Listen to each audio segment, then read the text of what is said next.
Hello everyone, once again welcome to realistic academy. Very very good morning.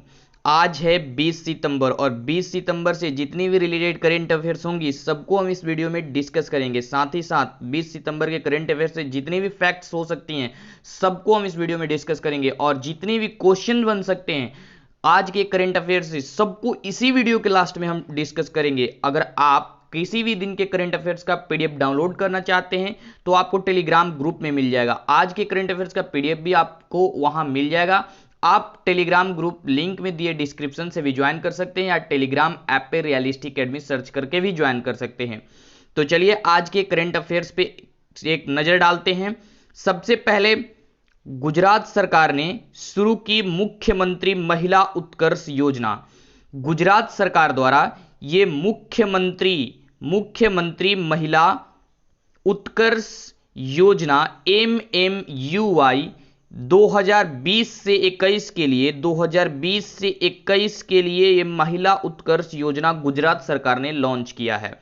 इसके तहत सरकार महिलाओं के लिए ब्याज मुफ्त ऋण प्रदान करेगा। कहने का मतलब 0% ब्याज पर महिलाओं के लिए ये ऋण मुहैया कराएगी गुजरात सरकार मुख्यमंत्री महिला उत्कर्ष इस योजना के तहत। जिसके तहत अगर बात करें तो महिला वर्ग 1 लाख रुपए 1 लाख तक के रुपए अपने बिजनेस को शुरू करने के लिए 0% ब्याज पर ऋण ले सकती है। तो अब गुजरात सरकार ने शुरू किया है। तो ये है मैप में गुजरात के वर्तमान मुख्यमंत्री विजय रूपानी हैं और यहाँ के गवर्नर आचार्य देवव्रत हैं। गुजरात की राजधानी गांधीनगर है। अच्छा, गुजरात की बात है तो गुजरात से रिलेटेड जितने भी करंट अफेयर्स होंगी अभी सबको हम डिस्कस करेंगे A to Z, word by word. तो ध्यान से देखिएगा। अभी गुजरात में सी प्लेन योजना की शुरुआत की गई थी। सी प्लेन योजना ये अहमदाबाद से स्टैच्यू ऑफ यूनिटी तक सी के माध्यम से लोगों को पर्यटन कराया जाएगा। पर्यटन को बढ़ावा देने के लिए सी प्लेन योजना की शुरू की गई है, जिसे अहमदाबाद से स्टैच्यू ऑफ लिबर्टी तक सी चलाई जाएगी पर्यटन के लिए। अच्छा, स्टैच्यू ऑफ लिबर्टी गुजरात के केवड़िया में स्थित है। अगर बात करें नेक्स्ट, तो अभी गुजरात सोलर रूफटॉप में के इंस्टॉलेशन की बात करें तो टॉप पर है। सोलर रूफटॉप के इंस्टॉलेशन की बात करें तो गुजरात सबसे टॉप पर है। गुजरात पुलिस देश की पहली पुलिस बन गई है जिसके पास टेजर गन है। टेजर गन कहने का मतलब ई गन कहने का मतलब इलेक्ट्रिक शॉट देने वाली ये गन है। जो गुजरात के पुलिस के पास है। ठीक है। अभी गुजरात में सुजलम जल संचय योजना शुरू की गई थी। सुजलम जल संचय योजना और उम्बारे आंगनबाड़ी अनूठी पहल भी गुजरात में शुरू की गई थी। तो इतने रिलेटेड करंट अफेयर्स आपको गुजरात से याद रखनी है और हमेशा मैं डिस्कस करता हूं।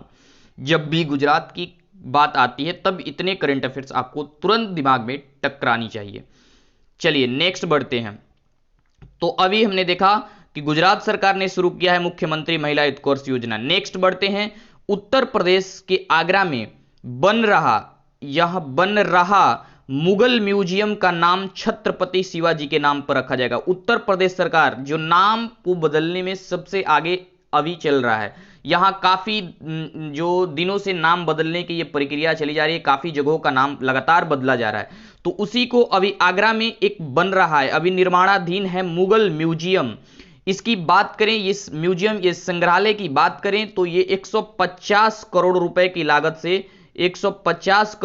लागत से ताजमहल के पूर्वी गेट के पास बनाया जा रहा है। इस मुगल म्यूजियम को 150 करोड़ की लागत से ताजमहल के पूर्वी गेट के पास बनाया जा रहा है।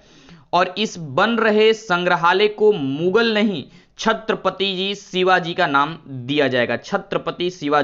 दिया जाएगा। उत्तर प्रदेश के मुख्यमंत्री योगी आदित्य जी ने कहा कि हमारे नायक मुगल नहीं हो सकते, हमारे नायक छत्रपति शिवाजी महाराज हो सकते हैं, इसलिए इसका नाम छत्रपति शिवाजी के नाम पर रखा जाएगा।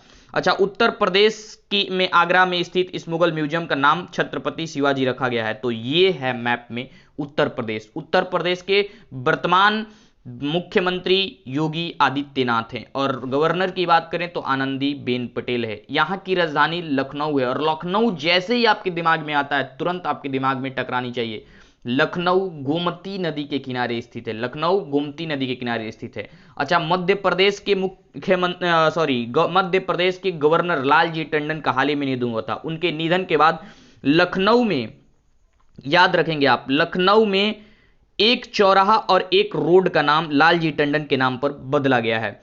अच्छा, अब उत्तर प्रदेश की बात है तो उत्तर प्रदेश के जितने भी रिलेटेड करंट अफेयर्स होंगे अभी हम सबको डिस्कस करेंगे। अगर उत्तर प्रदेश की बात करें तो यहां बाल श्रमिक विद्या योजना शुरू हुआ था। बाल श्रमिक विद्या योजना अभी उत्तर प्रदेश में शुरू हुआ था। वर्चुअल अदालतों के जरिए सुनवाई करने वाला देश का पहला राज्य बना है उत्तर प्रदेश, वर्चुअल अदालतों के जरिए सुनवाई करने वाला। अच्छा, यहां 2 ऐप, प्रवासी राहत मित्र ऐप, दूसरा बात करें तो आयुष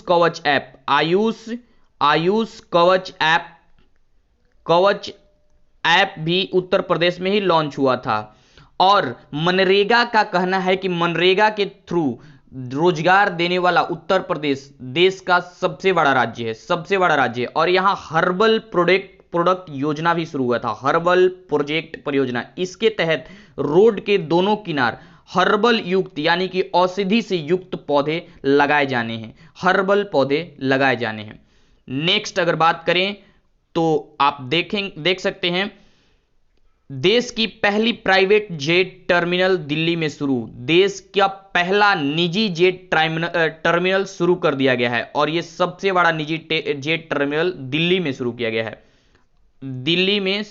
गया है, ये प्राइवेट जेट टर्मिनल। इस नए टर्मिनल में अगर बात करें तो 150 प्राइवेट जेट उड़ान भर सकेंगी एक साथ। इस नए टर्मिनल से 150 प्राइवेट जेट उड़ान भर सकेंगी।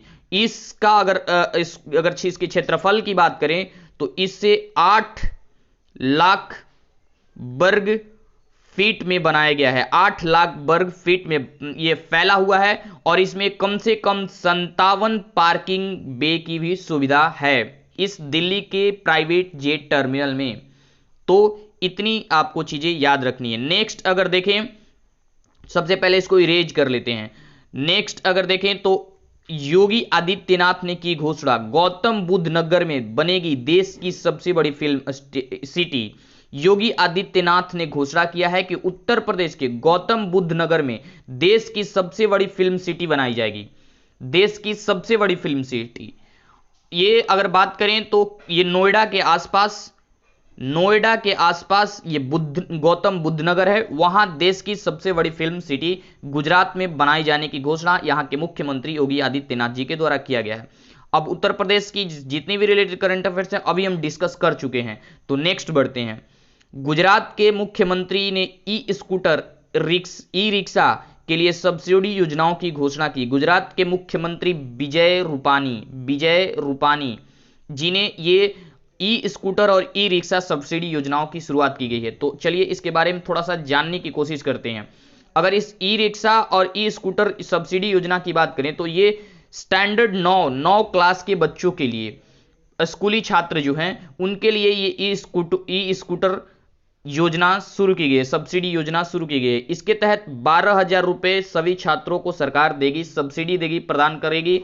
बैटरी, ये मुख्यतः बैटरी से चलने वाली 2 पहिया और 3 पहिया वाहनों को उपयोग को बढ़ावा देने के लिए ई रिक्शा और ई स्कूटर सब्सिडी योजना शुरू की गई, जिसके तहत 9वीं क्लास के बच्चों के लिए 12,000 सब्सिडी रुपए देगी स्कूटर खरीदने के लिए बैटरी युक्त। अच्छा, 9 स्टैंडर्ड से कॉलेज के बच्चों के लिए बैटरी से चलने वाली 2 पहिया वाहनों को खरीद के लिए सहायता प्रदान करेगी, इसके अनुसार ई रिक्शा और ई सब्सिडी योजना के तहत। और अगर बात करें ई रिक्शा की तो इसके लाभार्थी को 40,000 रुपए सब्सिडी प्रदान करेगी गुजरात सरकार, जिसे आप बैटरी युक्त रिक्शा खरीद के चला सकते हैं और कुल 5,000 ऐसी रिक्शाएं वितरित की जाएंगी। तो ये है ई रिक्शा और ई स्कूटर सब्सिडी योजना, जिसे गुजरात के मुख्यमंत्री विजय रूपानी जी के द्वारा लॉन्च किया गया है। नेक्स्ट बढ़ते हैं, क्योंकि गुजरात की सभी रिलेटेड करंट अफेयर्स हम भी अब डिस्कस कर चुके हैं। अमेरिका ने हाल ही में चीन से कपास, बाल संबंधी उत्पादों, कंप्यूटर घटकों और कुछ वस्त्र सहित 8 चीनी वस्तुओं पर प्रतिबंध लगा दिया। अमेरिका ने अभी चीनी कपास, बाल संबंधी, कंप्यूटर घटकों, इन सब को लेकर 8 चीनी वस्तुओं पर प्रतिबंध लगा दिया है अमेरिका ने। ये अमेरिका के डिपार्टमेंट, जिसे department of homeland securities, in short DHS, department of home loan securities ने यह आरोप लगाया कि ये उत्पाद फोर्स्ड लेबर यानी जबरन श्रम का उपयोग करके उत्पादन किया जाता है। इन उत्पादों का उत्पादन कैसे किया जाता है, ये आरोप लगाया है कि फोर्स्ड लेबर के थ्रू इन सारे उत्पाद किए जाते हैं, उत्पादन का जो है प्रोडक्ट्स बनाए जाते हैं। इसलिए अमेरिका ने इस चीनी वस्तुओं को पर प्रतिबंध लगा दिया है।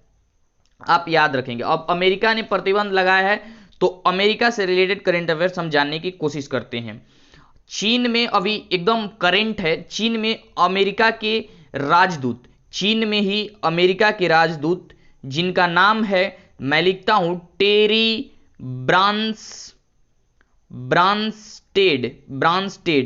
ब्रांस्टेड, ये चीन में अमेरिका के राजदूत थे और इन्होंने अभी इस्तीफा दे दिया है। नाम आप याद रखेंगे, इंपॉर्टेंट हो सकता है। टेरी ब्रांस्टेड जो चीन में अमेरिका के राजदूत थे, अब इन्होंने इस्तीफा दे दिया है। अच्छा, भारत और अमेरिका के बीच कौन कौन से डिफेंस एक्सरसाइज होती हैं, मैं हमेशा डिस्कस करता हूं, फिर एक बार आपको बताता हूं। सबसे इंपॉर्टेंट युद्धाभ्यास, ये डिफेंस एक्सरसाइज का नाम है, युद्धाभ्यास सबसे इंपॉर्टेंट। दूसरा ब्रज प्रहार, ये भी इंपॉर्टेंट है, भारत और अमेरिका के बीच द्विपक्षीय रूप से आयोजित किया जाता है। अच्छा, एक है रेड फ्लैग, जो भारत और अमेरिका के एयरफोर्स का एक्सरसाइज है, रेड फ्लैग ये एयरफोर्स का एक्सरसाइज है। और एक त्रिपक्षीय एक्सरसाइज जिसका नाम है मालाबार, ये भारत, जापान और अमेरिका तीनों के बीच त्रिपक्षीय रूप से होता है। अब अगर भारत और अमेरिका की सिर्फ बात करें तो युद्धाभ्यास और ब्रज प्रहार और एयरफोर्स का रेड फ्लैग, ये 3 एक्सरसाइज भारत और अमेरिका के बीच होती हैं। तो इतनी रिलेटेड करंट अफेयर्स आपको याद रखनी है। नेक्स्ट बढ़ते हैं। हाल ही में अमेरिका ने अपने सभी लोगों को मुफ्त कोरोना वैक्सीन देने की योजना जारी की है। तो अमेरिका से ही नेक्स्ट करंट अफेयर्स निकल के आ रहा है कि अमेरिका के राष्ट्रपति डोनाल्ड ट्रंप ने ये सूचना की घोषणा की है कि अब अमेरिका मुफ्त कोरोना वैक्सीन को सभी अपने नागरिकों तक पहुंचाएगा और इसकी योजना की शुरुआत कर दी है। तो इतनी बात ये भी याद रखनी है आपको। नेक्स्ट बढ़ते हैं, मंत्रालय से संबंधित कुछ न्यूज जानने की कोशिश करते हैं। नरेंद्र सिंह तोमर ने संभाला FPI मंत्रालय का अतिरिक्त प्रभार। अभी कल ही मैंने बताया, हरसिमरत कौर बादल, अभी बताता हूं मैं, हरसिमरत कौर बादल ये केंद्रीय खाद्य प्रसंस्करण उद्योग मंत्रालय ये होल्ड कर रही थी अब तक, हरसिमरत कौर बादल। लेकिन कल ही के करंट अफेयर्स में मैंने बताया कि ये NDA सरकार से नाराज होकर, जिसने किसानों के लिए 3 अध्यादेश जारी किए हैं, उनसे नाराज होकर अब कल इन्होंने अपने पद से इस्तीफा दे दिया है। और अब भारत के राष्ट्रपति रामनाथ कोविंद द्वारा अनुच्छेद 75 के खंड 2 के तहत नरेंद्र सिंह तोमर, जो कि अभी प्रेजेंट टाइम पे वर्तमान समय में केंद्रीय कृषि मंत्री हैं, नरेंद्र सिंह तोमर, इनको अतिरिक्त प्रभार दे दिया है खाद्य प्रसंस्करण उद्योग मंत्रालय का। खाद्य प्रसंस्करण उद्योग मंत्रालय जो अब तक हरसिमरत कौर बादल होल्ड कर रही थी, अब इस्तीफा देने के बाद, केंद्रीय कृषि मंत्री नरेंद्र सिंह तोमर को अतिरिक्त प्रभार दे दिया गया है। तो ये आप याद रखेंगे। नेक्स्ट बढ़ते हैं। भारत सरकार ने राजनेताओं पर चीनी जासूसी जांच के लिए विशेषज्ञ पैनल गठित की। अभी भारत के जो केंद्रीय विदेश मंत्री हैं सुब्रमण्यम जयशंकर, इन्होंने अभी जानकारी दी कि चीन की कंपनी झेन्हुआ द्वारा राजनेताओं सहित भारतीय नागरिकों की निगरानी किए जाने की रिपोर्ट इन्होंने विदेश मंत्री सुब्रमण्यम जयशंकर ने दी कि अभी जो चीन की कंपनी झिंझुआ है ये सभी राजनेताओं या भारतीय नागरिकों की निगरानी कर रहा है, इस पे नजर रख रहा है, जासूसी कर रहा है इनकी। तो इसके लिए अभी भारत सरकार ने इसको गंभीरता से लेते हुए एक समिति की गठन की है, एक समिति की गठन की है जो 30 दिनों में अपनी रिपोर्ट इसके प्रति देगी, 30 दिनों में अपनी रिपोर्ट देगी। इस अगर बात करें समिति की तो इस समिति का नाम है national cyber security coordination. National cyber security coordination ये एक साइबर क्राइम है, आपको पता होगा ये एक साइबर क्राइम है जो किसी के जो डेटा को लीक करता है, जो किसी के पर्सनल इंफॉर्मेशन को लीक करता है, ये साइबर क्राइम है। और इसके लिए नेशनल साइबर सिक्योरिटी समिति की गठन की गई है जिसकी अध्यक्षता, ये इंपॉर्टेंट हो सकता है आपके लिए, कौन अध्यक्षता कर रहा है अभी इसकी अध्यक्षता की बात करें तो अभी रिटायर्ड जनरल जिनका नाम है राजेश पंत, मैं यहां लिखता हूं राजेश पंत, राजेश पंत जो कि एक रिटायर्ड जनरल हैं, इन ये अध्यक्षता कर रहे हैं, इन्हें अध्यक्षता सौंपा गया है इस नेशनल सिक्योरिटीज कमिटी जो 30 दिनों में अपनी रिपोर्ट जारी करेगी इस लीक के बारे में। अच्छा, चीन की कंपनी की जासूसी कर रहा है, चीन जासूसी कर रहा है, तो चीन और भारत के बीच कौन कौन सी डिफेंस एक्सरसाइज जो है इंपॉर्टेंट है ये भी देख लेते हैं अभी हम। तो चीन और भारत के बीच एक ही डिफेंस एक्सरसाइज इंपॉर्टेंट है, हैंड इन हैंड, जिसका नाम है hand in hand. Hand in hand Bharat और चीन के बीच डिफेंस एक्सरसाइज होती है। अभी भारत सरकार ने एक समिति गठन की है जिसकी अध्यक्षता जनरल राजेश पंत जी कर रहे हैं, आपको यह बात याद रखनी है। नेक्स्ट बढ़ते हैं, केनरा बैंक ने ग्राहक सेवाओं का विस्तार करने के लिए आई लीड 2.0 सिस्टम का किया लॉन्च। केनरा बैंक ने लीड मैनेजमेंट सिस्टम, इसका पूरा नाम है lead management system, LMS, lead management system आई, जिसको आई लीड 2.0 इन शॉर्ट कहा जा रहा है, आई लीड 2.0 वर्जन लॉन्च किया है। क्यों लॉन्च किया गया है? तो इसकी यह प्रणाली ग्राहकों के लिए कहीं भी कभी भी इस तर्ज पर अपने सेवाओं को प्रदान करने के लिए शुरू किया गया। मत कहने का मतलब केनरा बैंक ने अपने ग्राहकों की सुविधा के लिए कहीं भी और कभी भी, चाहे वो इंटरनेट बैंकिंग हो, चाहे मोबाइल बैंकिंग हो, कॉल सेंटर हो, SMS हो, मिस कॉल हो, इन सभी जैसे सरल तरीकों से डायरेक्ट अपने जो भी सेवाएं हैं उनके बारे में जानकारी हासिल करने के लिए ये आई लीड 2.0 सिस्टम लॉन्च किया गया है केनरा बैंक के द्वारा, ये आप याद रखेंगे।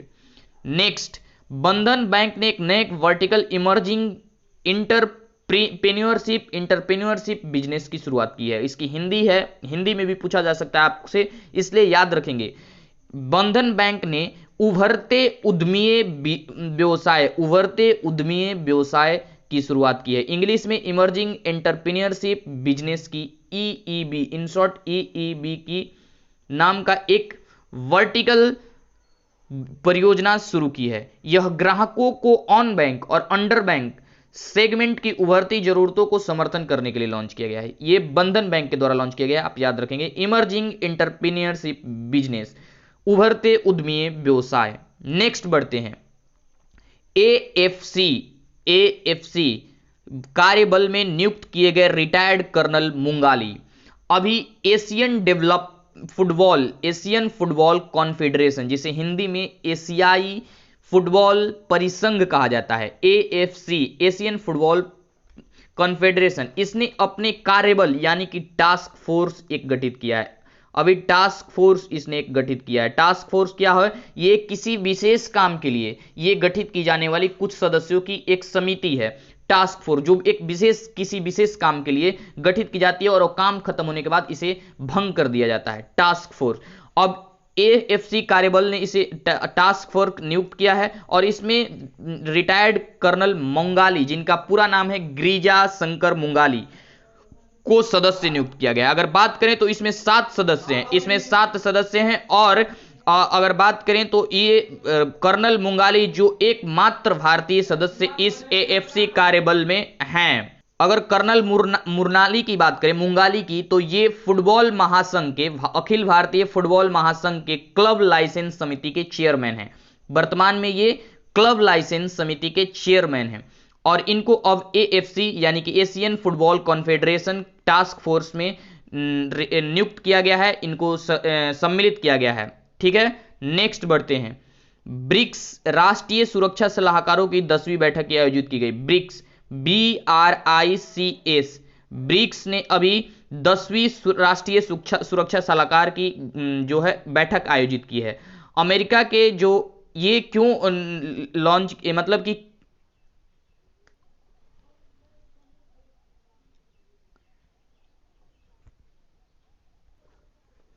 ये भारत और चीन के बीच सीमा विवाद अभी देख रहे हैं कि बढ़ता जा रहा है। इसी ऐसे में ही राष्ट्रीय सुरक्षा सलाहकार अजीत डोभाल, भारत की ओर से अजीत डोभाल, आप याद रखेंगे भारत की ओर से अजीत डोभाल और चीन के जो स्टेट काउंसलर यांग चिएजी इस ब्रिक्स की वर्चुअल बैठक में सम्मिलित होंगे। ब्रिक्स का अगर बात करें तो अभी अध्यक्षता कौन कर रहा है, तो इस साल ब्रिक्स की अध्यक्षता रूस कर रहा है। काफी इंपॉर्टेंट है, पूछा जा रहा है आपसे। इस बार ब्रिक्स की अध्यक्षता रूस कर रहा है और इसकी अगर ब्रिक्स की स्थापना की बात करें तो इसकी स्थापना 2006 में हुई थी। जब इसकी 2006 में स्थापना हुई थी तो ये सिर्फ ब्रिक था, BRIC ब्रिक था। 2010 में इसमें साउथ अफ्रीका भी सम्मिलित हो गया, तब से इसका नाम ब्रिक्स है। और इसकी अगर बात करें अध्यक्षता तो हर साल, अभी जैसे रसिया 2020 में, रूस अभी 2020 में इसकी अध्यक्षता कर रहा है, तो अगर 2019 में देखा जाए तो ब्राजील ने इसकी अध्यक्षता की थी। और आगे इंडिया BRI, आर के बाद आई, तो अभी भारत अगले 2021 में इसकी अध्यक्षता करेगा और 2022 में इसकी अध्यक्षता सी यानी चाइना करेगा और 2023 में इसकी अध्यक्षता साउथ अफ्रीका करेगा। ऐसे चलते रहते हैं। ठीक है, तो अभी आपसे पूछा जा सकता है कि रूस कर रहा है इसकी अध्यक्षता और इसकी 10वीं राष्ट्रीय सुरक्षा सलाहकारों की बैठक आयोजित की गई। नेक्स्ट बढ़ते हैं, खेल कला और संस्कृति संबंधित न्यूज जानने की कोशिश करते हैं। 17 नवंबर को अमेरिका के पूर्व राष्ट्रपति ओबामा का इनके ओबामा के द्वारा पहला बुक जिसका पहला पार्ट संस्मरण जिसका नाम रखा गया है ए प्रॉमिस्ड, यहां लिख देता हूं, ए प्रॉमिस्ड लैंड इस बुक का नाम रखा गया है। इसको 17 नवंबर को विमोचन किया जाएगा, लॉन्च किया जाएगा। अमेरिका के पूर्व राष्ट्रपति ओबामा के संस्करण का पहला खंड है ये, जिसे 17 नवंबर को लॉन्च किया जाएगा, जिसका नाम ए प्रॉमिस्ड लैंड रखा गया है। ओके, नेक्स्ट बढ़ते हैं। मार्गरेट एडवुड को 2020 डेटन साहित्य शांति पुरस्कार से सम्मानित किया गया है। मार्गरेट एडवुड को आप याद रखेंगे। अगर डेटन साहित्य शांति पुरस्कार की बात करें तो यह पुरस्कार शांति, सामाजिक न्याय और वैश्विक समझ को बढ़ावा देने के लिए दिया जाता है। शांति, सामाजिक न्याय और वैश्विक समझ के क्षेत्र में यह डेटन शांति पुरस्कार दिया जाता है, जिसे अब मार्गरेट एडवुड को 2020 में दिया गया है। मार्गरेट एडवुड की बात करें तो ये कविता, कथा और गैर काल्पनिक निबंध, हास्य पुस्तकों की लेखिका है। ये है मार्गरेट एडवुड और इन्हें अब दिया गया है डेटन शांति साहित्य पुरस्कार। नेक्स्ट बढ़ते हैं। उदित सिंघल को यूनाइटेड नेशन राष्ट्र संघ की 2020 class of 17 young leaders, 17 young leaders की सूची में किया गया शामिल। भारतीय 18 वर्षीय भारतीय युवा उदित सिंघल को सतत विकास लक्ष्य, जिसे सस्टेनेबल डेवलपमेंट गोल्स, मैंने कल ही के लेक्चर में इसके बारे में पूरी तरह से डिस्कस किया था। सस्टेनेबल डेवलपमेंट गोल्स ये राष्ट्र संघ द्वारा जारी किया जाता है और इसमें कुल 17 लक्ष्य रखे गए हैं। जैसे अगर इनमें मुख्य लक्ष्यों की बात करें तो मैंने कल इसके बारे में तो सब कुछ बता चुका है, फिर रिवीजन कर रहे हैं। अगर बात करें तो इसमें सबसे मुख्य जो लक्ष्य है वो है पूरे विश्व से गरीबी को समाप्त कर देना, नो पॉवर्टी, पूरे विश्व से भूखमरी को समाप्त कर देना, नो हंगर। इस प्रकार से कुल 17 लक्ष्य रखे गए हैं, जिनका समय है 2016 से 2030 तक इन लक्ष्यों को पूरा करने का समय है। और इसी के लिए अब एक 17 लोगों की leaders, class of leaders, young leaders, एक समिति गठित की गई है और इसमें भारत के 18 वर्षीय उदित सिंघल को शामिल किया गया है। ये हैं भारत के उदित सिंघल और इन्हें अब class of 17 young leaders sustainable development goals SDG में शामिल किया गया है। नेक्स्ट बढ़ते हैं, दिग्गज तमिल निर्देशक बाबू सिवान का निधन हो गया है। दिग्गज जो तमिल, ये याद रखिएगा, पूछा जा सकता है कि अभी बाबू सिवान जी का निधन हुआ है, किस तरह के फिल्म से संबंधित हैं। तो अभी तमिल निर्देशक बाबू सिवान का निधन हुआ है, यह आप याद रखेंगे। नेक्स्ट बढ़ते हैं, अगर आप इनकी पिक्चर देखना चाहें तो ये हैं बाबू सिवान, तमिल निर्देशक जिनका अभी निधन हुआ है। तो आज के इतने रिलेटेड करंट अफेयर्स थे आज, जिसको हमने वर्ड बाय वर्ड डिस्कस करा। अब हम सभी क्वेश्चंस, इससे रिलेटेड जितने भी क्वेश्चन बन सकते हैं उन सबको करेंगे और आप चेक करेंगे कि आपने कितना ग्रैब किया, कितना कैच किया इस पीछे के एडिटोरियल पार्ट से। पहला क्वेश्चन है, उत्तर प्रदेश सरकार देश का सबसे बड़ा फिल्म सिटी किस सिटी में बनाने की घोषणा की है। आपके पास ऑप्शन है Lucknow, Prayagraj, Gautam Buddh Nagar, Banaras. Correct option is the C, Gautam Buddh Nagar में देश का सबसे बड़ा फिल्म सिटी उत्तर प्रदेश में बनाए जाने की घोषणा की है। फिल्म निर्देशक बाबू सिवन का निधन हो गया है, वो किस फिल्म से उद्योग से जुड़े थे। अभी जैसा मैंने कहा कि पूछा जा सकता है, वैसे ही तो अगर बात करें ऑप्शन की तो हिंदी, तेलुगु, तमिल, कन्नड़। तो अभी मैंने बताया तमिल से संबंधित थे बाबू सिवन जिनका अब निधन हो गया है। किस राज्य सरकार ने मुख्यमंत्री महिला उत्कर्ष योजना की शुरुआत की है, जो राज्य में महिलाओं के समूहों को ब्याज मुक्त ऋण प्रदान करेगा। तो अभी गुजरात सरकार के द्वारा, चौथे ऑप्शन सही है, गुजरात सरकार के द्वारा ये महिला उत्कर्ष योजना शुरू की गई, जिसके तहत महिलाओं को फ्री में 0% ब्याज पर ऋण दिया जाएगा। किस सार्वजनिक क्षेत्र के, नेक्स्ट क्वेश्चन है, ऋणदाता बैंक ने lead management system iLead 2.0 inspiring lead system संस्करण 2.0, जिसका हिंदी में नाम है, लॉन्च किया है। तो अभी lead management system LMS iLead 2.0 ये लॉन्च किया है। C option is the correct option, Canara Bank ने, मैंने बताया। किस निजी क्षेत्र के बैंक ने एक नया वर्टिकल स्थापित किया जिसका नाम है उभरते उद्यमी व्यवसाय। उभरते उद्यमी व्यवसाय, अगर इसकी इंग्लिश की बात करें तो इमर्जिंग एंटरप्रेन्योरशिप बिजनेस। अभी मैंने बताया ये B option is the correct option, Bandhan Bank के द्वारा लॉन्च किया गया है। नेक्स्ट अगर बात करें तो उन भारतीय किशोर का नाम बताइए जिन्होंने 2020 में 17 युवा नेताओं के सतत विकास लक्ष्यों के लिए नामित किया गया है।